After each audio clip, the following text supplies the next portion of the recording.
Happy Friday. Welcome to another Desk Side Chat. My name again is Connor, Client Success Manager here at RegPack.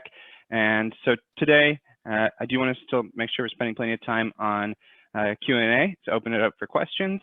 I'm going to be starting by picking up where our last admin email left off, which is, and I want to focus specifically on the reporting side of things, because we just released some new updates to our reporting technology. I'm really excited to share that with you all. Especially when it comes to the difference between payments and sales reports. It's definitely a question that comes up a lot in my conversations in terms of when's a good time to use a payment report and when can a sales report be more beneficial. And then also, there is some, there's also the idea that you can add in user reports to both of those reports as well. So without further ado, I'm going to go ahead and start sharing my screen, and we'll get into a couple different examples of how those reports work, and then some of the new additions that we've recently released.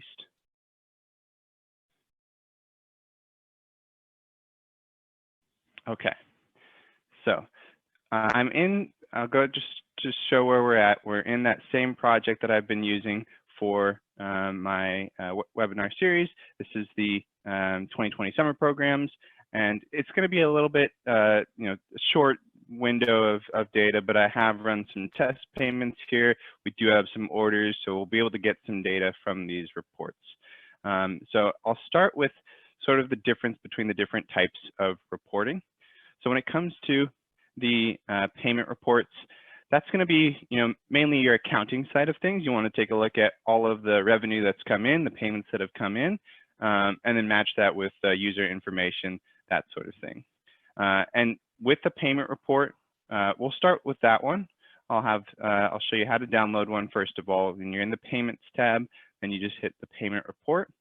And by the way, you can always keep a filter, whether that's something that you had on your users that you were looking at. Like for example, if you're looking at people who had signed up for a specific one of the programs, and then you want to keep that same filter, you can keep that block or add in a different one once you're in the payments tab. Currently, and the default here, or actually the default is to have it's the most recent transaction is going to be first. I had it flipped to see what the oldest transaction was, but to get that report, once you have the data that you actually want to report on, then you're going to hit payment report, and then you're going to go into what information do we want on this payment report. So the default is going to be these 5 fields right here, the payment information from RegPack. And then down here, here's some information that's going to be relevant to the processor, like the transaction ID. It's often something that you'll want to know if you're trying to reference that with your like your transaction reports from your processor. And then also down here, this is something that is going to be really interesting to be able to utilize, the allocation. So the allocation, what that does is it'll show a list of all the payments that these, all the products, that these payments have gone towards and the amounts. So for example, if we have like a $300 payment, but we've ordered a couple different products, they might go to multiple different products. So once you have that report, you can either run it or choose to merge that with a user report. Now what that'll do, and on a payment report, it'll look pretty fluid because it'll match the same row. So this will have all the user information, the payment information, and then this is information on the card holder or account holder for who's making the payment. And this will just match that with the user that the payment is going to be marked for. So if I have like a basic information user report, I'd be able to use that. So I'll go into an example of this same payment report. This is without the user information that I just downloaded. And it's going to show what those fields that we had in there. Oops. So we've got the name of the user, and then the payment information, and then the processor information right here. So it's giving me the transaction ID as well as this allocation. So this is where things start to get interesting, where if we wanted to get that full allocation, it's going to show what payments are getting marked towards.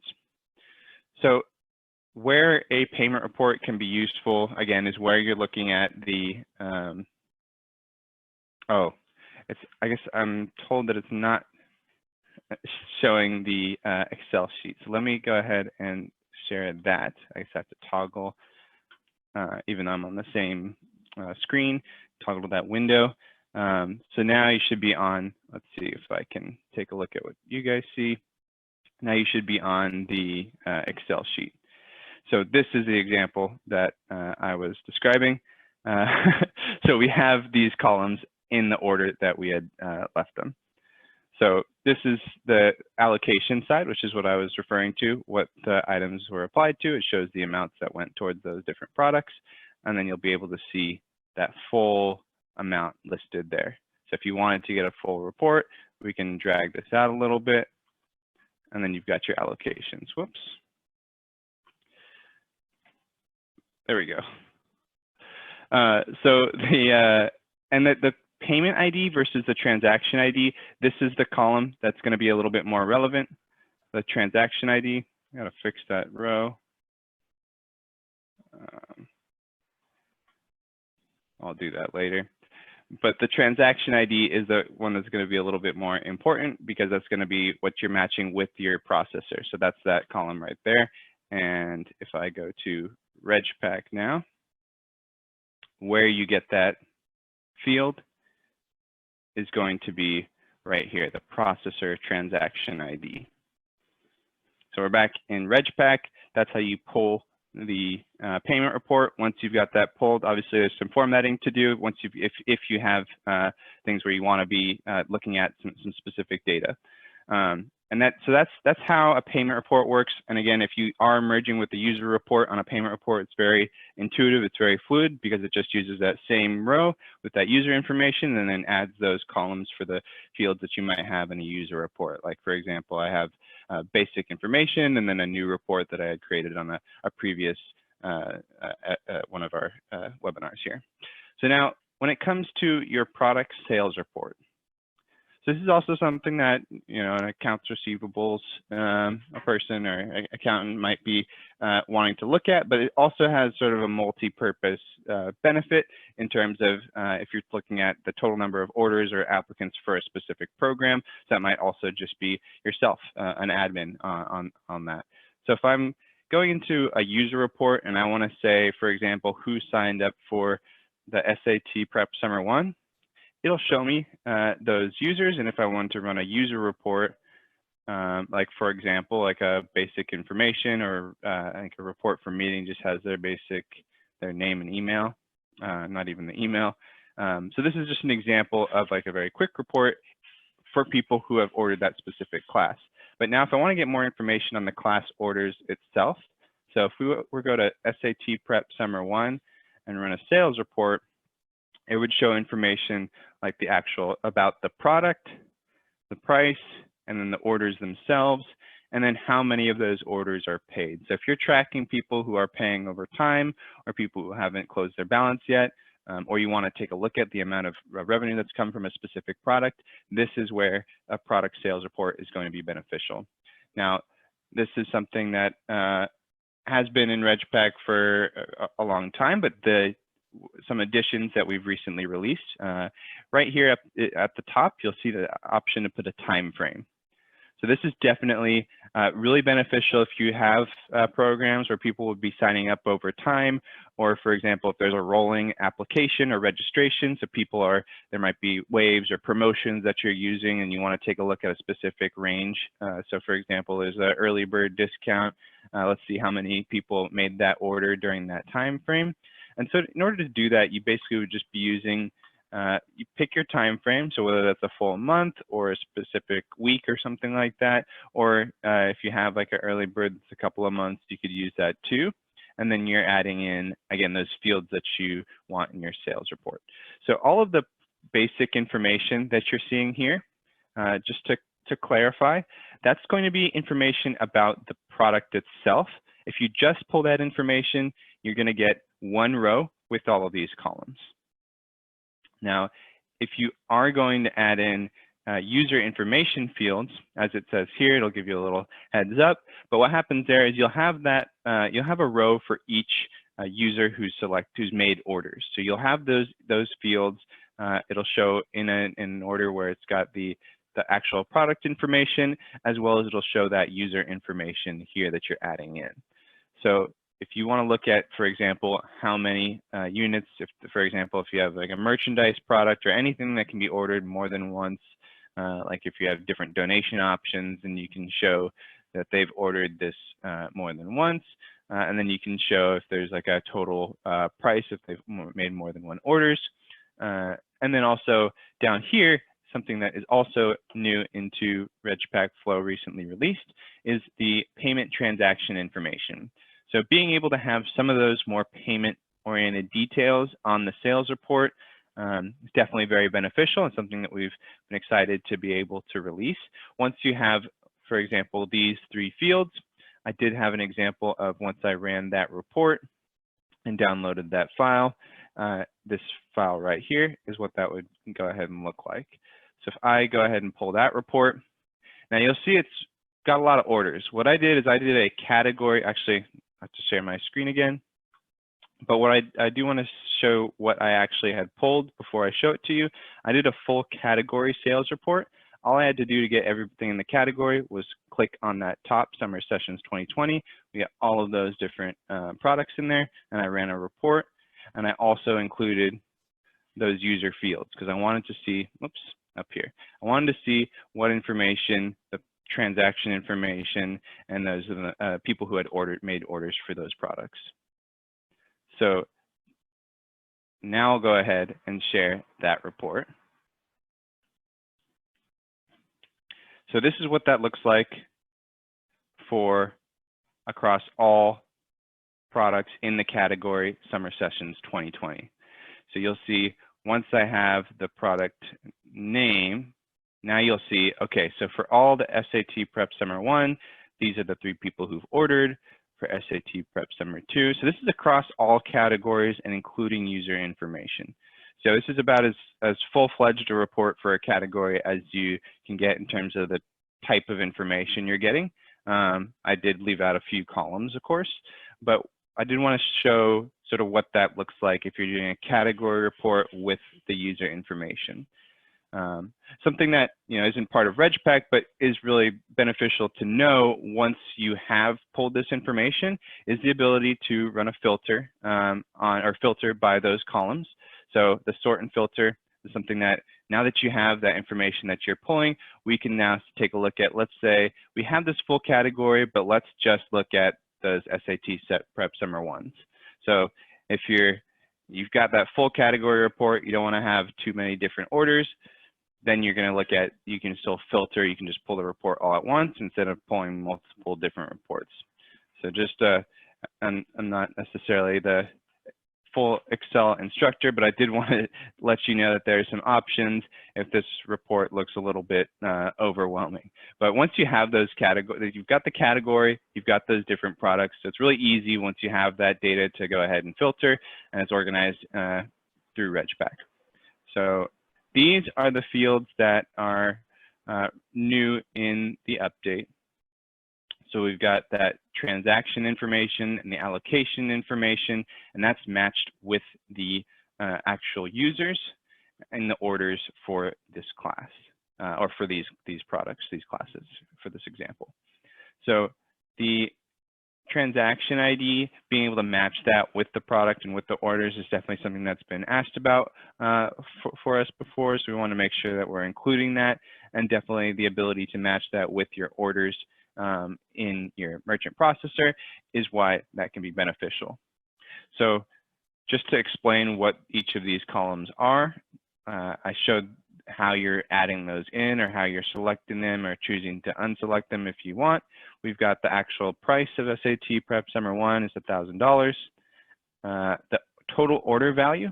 So we have a couple people who had a discounted amount. So we've got the $2,850 for the 3 orders, the $150 discount, and then you've got the total collected. So that's going to be, these are across the board for this product.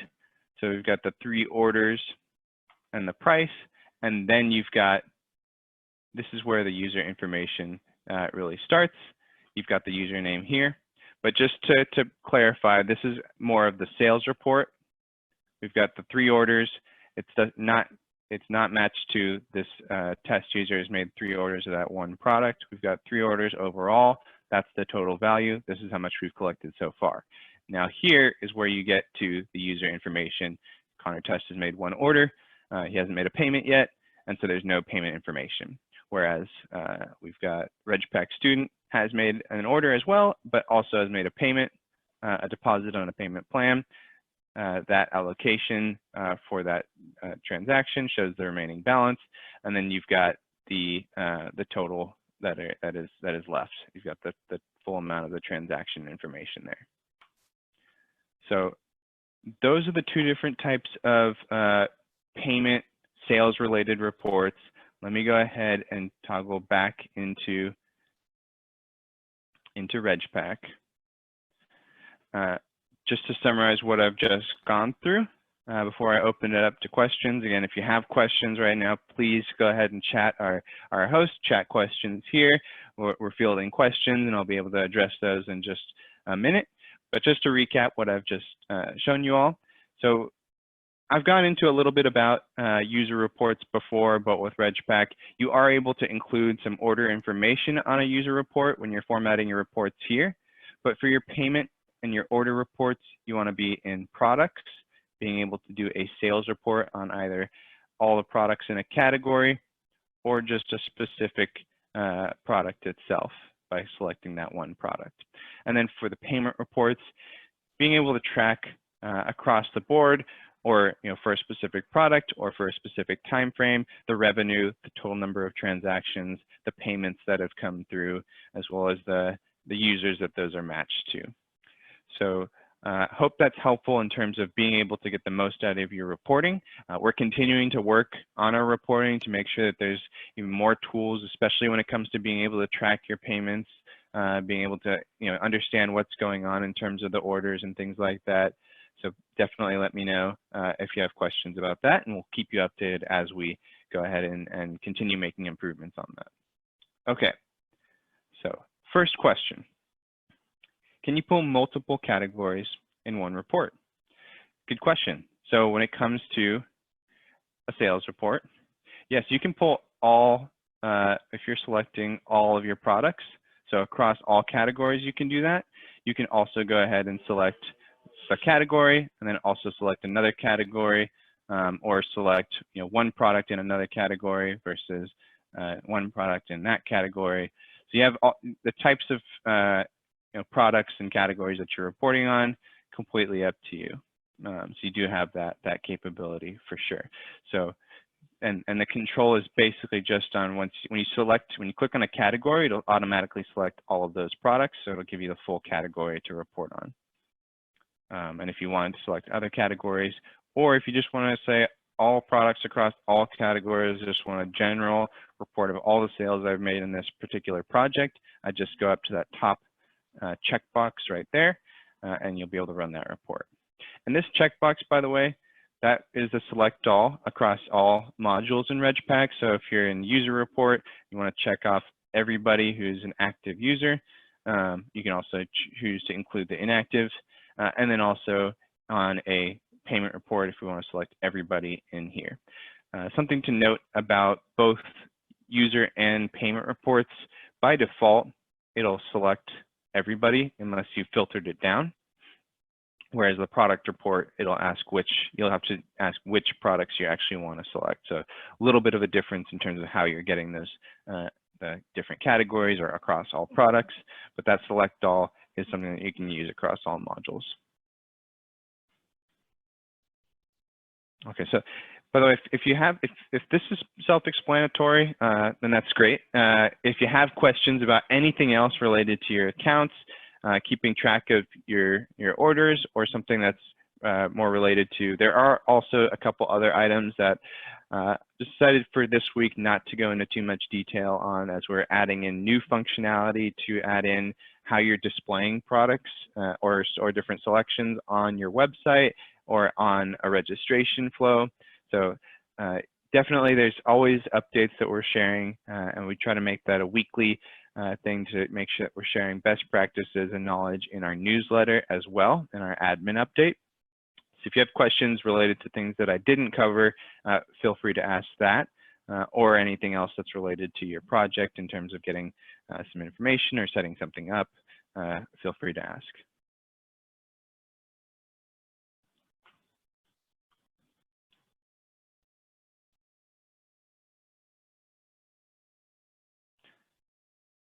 I have a question about the product settings,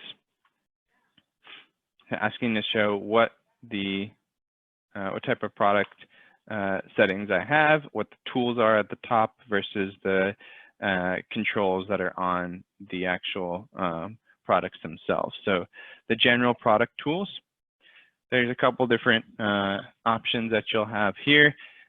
This is just general when you're creating products or creating new or copying products or creating new categories or trying to order things around. This is actually also very beneficial depending on how you want to display your products or how you want to have your allocations run. So the way you have your products organized, if you don't have controls on which products are in the cart, then this is where you want to have ordering categories or ordering products is very beneficial. So for example, let's say I actually want the date-based trips to be displayed first. These are my big trips, and those are the first things that I want people to select. So I'm actually going to go into date-based course options, bring that to the top, update, and that'll bring it up to the top. So now that's the first option that people see. So for example, if I have those trips, and that's the big thing I'm pushing, but of course I have some other options that people can sign up for in the meantime. That's going to be what I want people to see first if I have all the products displayed on the cart or the products widget on a form. So if we have that selection option on a form, when you add in the products, it's going to just automatically show anything that is allowed to show. So for example, if it's triggered based on a specific condition, it might not show that, but if it's triggered so that they do meet the condition, it's going to just by default display in the order that you've set up. So you also do have the control to organize the order of the products within the categories. Product settings is where you're going to be able to order the categories themselves. So that's one example of why that's beneficial. Another quick example is related to the general product settings, which you have some controls on as well. So by default, our product settings are meant to make it so it's intuitive to register, that it's people understand what they're registering for and the costs, as well as understanding, as well as in terms of making sure that you have your orders accounted for and paid for. Now, down here is an example that I have discussed before when it comes to if you're trying to organize allocations. If you have, for example, that big ticket item and you want that to be paid in full first, or for example, if you have a registration fee that you want to get paid for first, this is one option that you'll have to allocate from top to bottom. So what that means is the top orders on this products page will be paid for first. Now the reason why this is defaulted to off, and generally that's the recommended setting, is because it then will not allocate payments to other products until that first product at the top, whether if they've of their orders. So if they haven't ordered it, it's not going to pay for it. But for example, if we've ordered this trip and we've also ordered SAT Prep Summer 1, that allocation setting will not put any payments towards SAT Prep Summer 1 until the North American Trip Options is paid for. The only exception is if you have some specific auto bill plans that are going towards each, that's making sure that those payments go towards those products. So now, one other thing that's a very common question, and this is something where we're currently in what we call an individual system where students are signing up themselves, but something that if you do have a group system or family system, as we call it, you do have the ability, and that's where you have the parents or organizers sending up students, children, attendees in a group. There's a difference in product settings that's important to note when it comes to child versus parent product, as it's called. I can go in and take a look at another another project, excuse me, if I can find something. But before I do that, basically what I wanted to say is if you have that setting, then basically what you're going to want to do is you want to know which users you're having an order for. So let me go ahead and find a project to go ahead and display.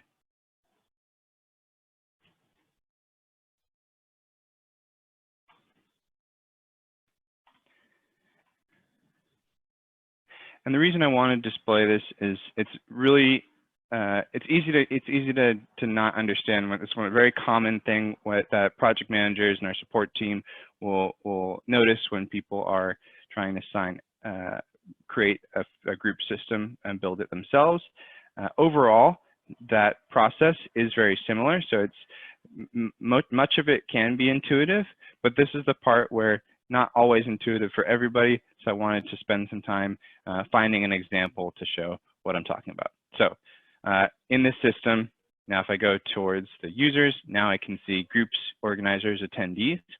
So this is where you have a parent or an organizer signing up multiple attendees. So what that looks like in the forms, you'll have the parent information and the child information. So that way you have the primary account contact, and then these are the forms that when you create each new child or sub account or attendee account, it's going to use all of those forms. It'll start from the beginning again and go down each time while keeping that information on the parent the same. Now, the important delineator in both forms and products is going to be attendee versus organizer. And the wording you can always change in your project settings. So actually, something also that's a little bit new for RegPack Flow. So being able to name the types of applicants. We currently have it organizers, attendees, but you can have parents, campers, or coordinators, applicants. But what I want to go in terms of products, this is something that's really, really important, is being able to make sure you know which products are applying to who. So for this example, it looks like all of the products are attendee level since this is Engineering for Kids. It's a sample system we have. And the example is that parents are registering kids. We just chose to have the language on the attendee versus organizer a little different. So that the parents aren't selecting these products. But if you did have products that parents are supposed to be selecting, that's going to be in your product settings. So you want to be able to go to the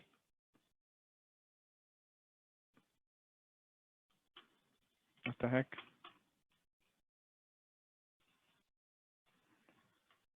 Product type is hiding from me. So both is going to allow for to display if you have a products widget in both the parent and the child forms, it's going to show in both those options. Those orders are going to go for both the parent and the child. And so that's a setting that you want to use only if you have orders that are the same for parents and children. The head unit is only going to be for the parents. So for example, if there's like a fundraiser event or something like that, that might be something you're asking the parent to sign up for, whereas the children are signing up for these classes that we have in the example. So we'll keep it on the default that we had that was down here. That's the sub account child. And since I had trouble myself finding it, just so we're all on the same page, that's going to be down here in between the allocation settings and the availability. The product type is the name of that setting. It's only something that displays in a group system, and it gives you the control to which forms this is going to display in if you have the ability for parents to sign up for products as well. So and this also, just to be clear on how that works, is it's all the product selection is you can trigger products based on fields as well, but you can add in a products widget into both a parent form or a child form. Which products display will depend on what the settings you have in products are. So you can always add in any form. If you want to, you can add in the field, which is a product payments and orders, products and services. So this is something you can add in multiple times. We are continuing to add more controls over which products you can display, which I am going to be going into as we continue to build on top of that technology. But essentially, for the purposes of right now, I want to be clear that you can still have, from this example, a products widget that's going to show parent products on the parent form. And then if I want to go into the child orders, we have a products widget for this example here. This is what it looks like once you have that pulled into the form. Okay, so that was kind of a lot to unpack in terms of the orders and the products. While I'm at it, I might as well also discuss the difference in the reporting, especially when it comes to a sales report. So the reporting itself is pretty similar, but when you are looking to, for example, merge with a user report, or if you have parent or both parents or children can sign up, then it's gonna sort of display the users as parents separate from the child. So you'll see, if, for example, if we had this as both, and in a family, both the parent and the child had ordered a product, then on the sales report, it would have a line for each order if we are adding in the user information or merging with the user report. So if any other questions about that, feel free to let me know. I'm going to go ahead and start wrapping this up for now. As I've hinted at, we are adding in new functionality that'll add in the ability to control how you're displaying your products. Some information about what tools are currently in RegPack Flow now was in our latest admin update email. We're continuing to try to put regular updates to everybody about specific changes, and especially how you can take advantage of those in RegPack. And my goal here with this series is to try to build on top of that and show some examples of what that looks like. Today I was focusing on the reporting side of things, and especially some of the controls on products. But I did want to make sure that I'm communicating as we are updating the ability to control how you're displaying your products, whether that's on your website or on a RegPack landing page. So hope that was helpful. We're continuing to build on top of that, and I'll have some more information on that next week. In the meantime, feel free to reach out to myself or our support team if you have questions. And until then, I'll look forward to our next desk side chat next week. So thanks everybody. Have a great weekend, and we'll be here next week, same time.